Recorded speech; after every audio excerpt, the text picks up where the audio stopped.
some of the lowlights of this monstrosity. If this goes through, not only does it strip you of your Medicare entitlement, it brings non-military spending to the lowest rates since the Eisenhower administration. January 1961 is the term of reference. So that's the situation there. Now let's look at what else happened here. We'll see some of these Republican presidential candidates. Rubio said, let's increase military spending, but let's not pay for it. Let's just add that to the deficit. This was defeated 32-68. Then along comes Little Rand Paul, not to be outdone. Little Rand says, let's increase military spending. Let's give more to the Pentagon. My God, all you dupes out there, you thought you believed in Little Rand? He's a militarist. He's trying to find ways to have the Pentagon spend more, not less. This is the reality of libertarianism. Complete fraud. So he says the Pentagon should get more money. How would you get the money? Cut foreign aid. Now, we don't know the details, but is he saying to cut U.S. food aid, food for peace? Remember, the U.S. provides approximately, well, more than half, 60%, I believe, of all food aid in the world comes from Uncle Sam, and it's something to be proud of. It saves many lives, whatever else it does. No, says Little Rand, we want to cut it.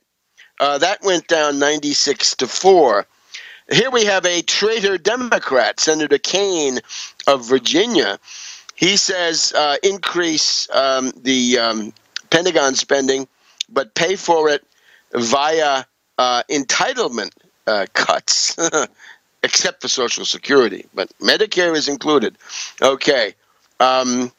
Bernie Sanders says that the Republicans are not asking even a penny from any fat cat to pay for the budget deficit. Of course not.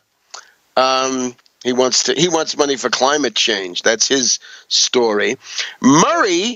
Senator Murray, came out and said it's time to end these sequestration caps, and that was rejected on a party line vote. We have to remember that the Murray-Ryan compromise of 2014 and 2015 is now expired, so we're going into another sickening downturn of austerity.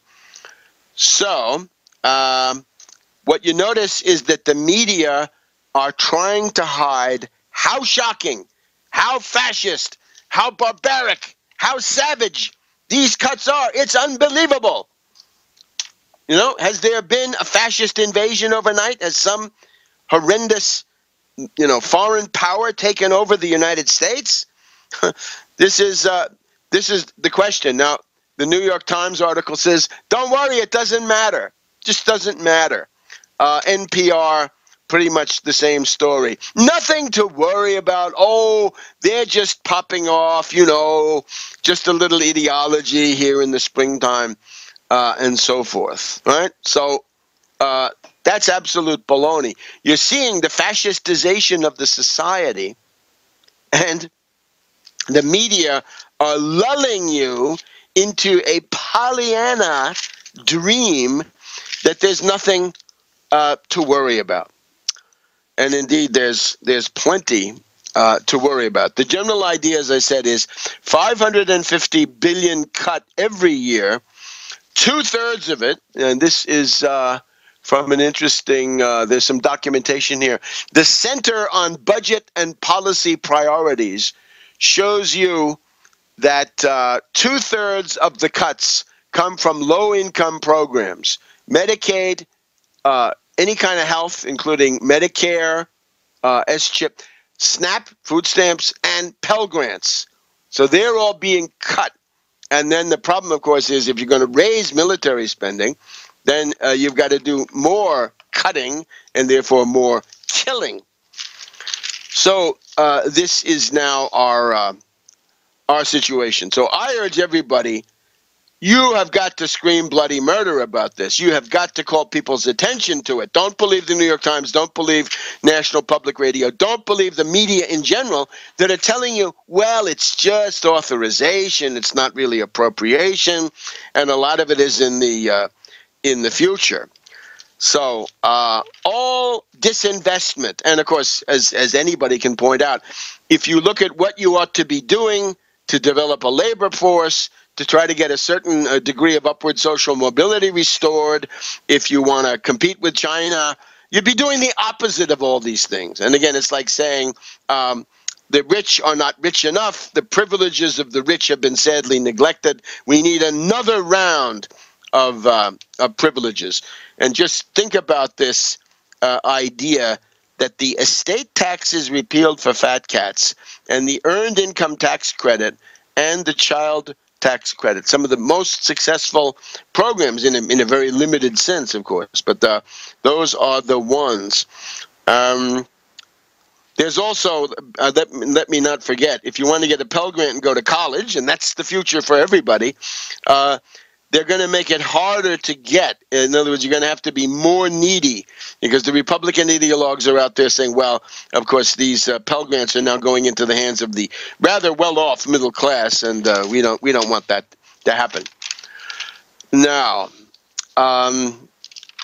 we ought to be looking at the international situation, and we'll be doing that. We're going to do some interviews now, and we'll wrap up on the international situation at the end of the program, if all goes well, according to my calculations. Back in a minute on World Crisis Radio.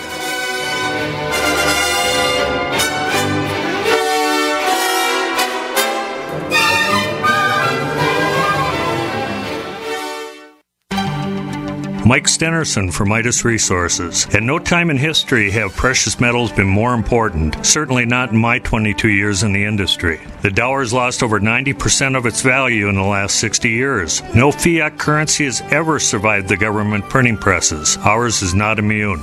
The time is now to be proactive. 1-800-686-2237, extension 116. Anything tied to the dollar is at risk. CDs, annuities, 401ks, IRAs, stocks, bonds, you name it, so decide. Do you want to leave a legacy of wealth or debt for your family? The choice is yours. Call me at 1-800-686-2237, extension 116. That's 1-800-686-2237, extension 116. Be proactive, not reactive. Call 1-800-686-2237, extension 116.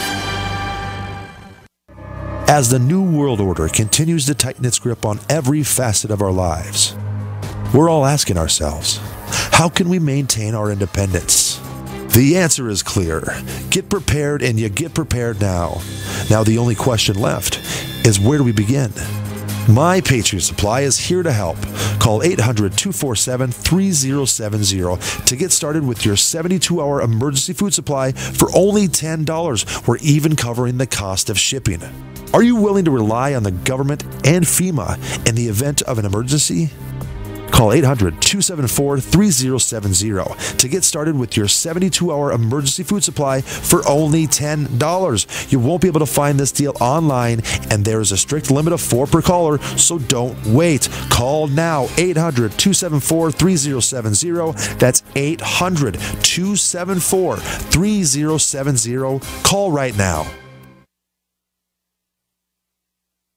Attention taxpayers! If you've received a notice from the IRS or state, do not ignore it. It's also a big mistake to try and handle your tax problem on your own. If you owe back taxes, it's a fact that the government has the power to take everything you own, including your home, business, wages, savings, and your freedom. But here's the good news. There's a special toll-free tax hotline set up especially for you. This tax hotline will tell you about new programs that are geared to help you dramatically settle, reduce, or eliminate what you owe. But you have to call now. Take down this number or put it in your cell phone. But call 877-345-7645. That's 877-345-7645. 1-877-345-7645. When you call, you'll get free information on how you can reduce or eliminate back taxes, including penalties and interest. You can also be helped if you have unfiled returns, a tax lien, wage garnishment, bank levy, or if you've been entered into a payment plan but can't make the payments. Don't make the big mistake in thinking you can ignore or handle your tax problem on your own. You can stop the collection process immediately at 1-877-345-7645. That's 1-877-345-7645. 1-877-345-7645. We live in a complicated society.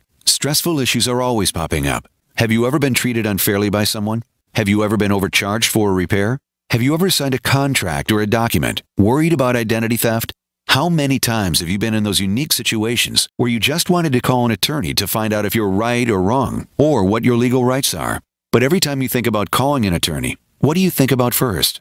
That's right. Who do you call, and how much will it cost? Our friends at Legal Shield have found a solution. With a nationwide network of 6,900 attorneys who average 19 years of experience, Legal Shield's law firms take over 40,000 calls per week helping their members. For less than $20 per month, you can have access to Legal Shield on everything from the trivial to the traumatic. Let Legal Shield stand up for your rights at lsprotection.com. That's lsprotection.com. Or call 855-340-SAVE, 855-340-7283. Results will vary from case to case. Independently leading the way for the nation. Compelling talk for every political persuasion. We are GC.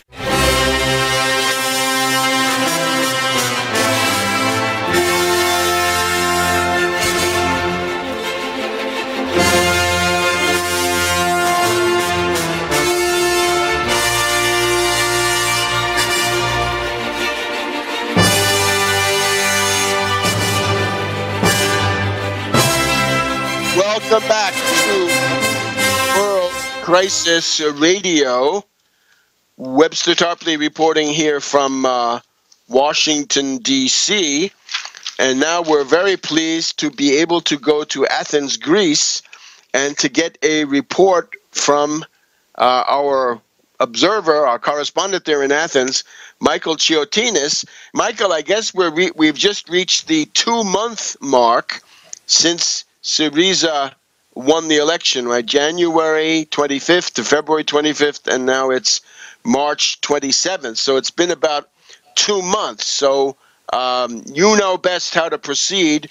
Why don't you pick up the story as you think best? 2 months into the Syriza era, let's say. 2 months into the Syriza era, and there's not much to show for it because we are stuck in these negotiations, hard negotiations. The Germans, I think the German elite is interested in absolute financial domination, and thus the German government is interested in absolute political domination. And it's not just the Christian Democrats, I think. I think the German socialists are even worse, because a possible success of the Syriza government, I think, will mean their demise, in effect. They will follow the fate of the Greek socialists, who have right now 2.5% in the polls. So it's a catastrophe for the socialists. And you can see the German press, the socialist newspapers, representing the socialists being most harsh and most crazy. The crazy things that have been written in the past weeks. So this week we had a meeting between Tsipras and Merkel in Berlin. Right. On Monday. It took place under a good climate, and the aggression from the German press somewhat cooled down, but I don't think that's a change of policy. I think that they are trying a different approach and are being most harsh in the behind the curtain negotiations. And they are always trying to play with the carrot and stick, having blackmail and then having the press announce rumors about the finance minister going to resigning, and all those sort of things that have no basis in reality. And they play the communication game, you know. They try to play this card.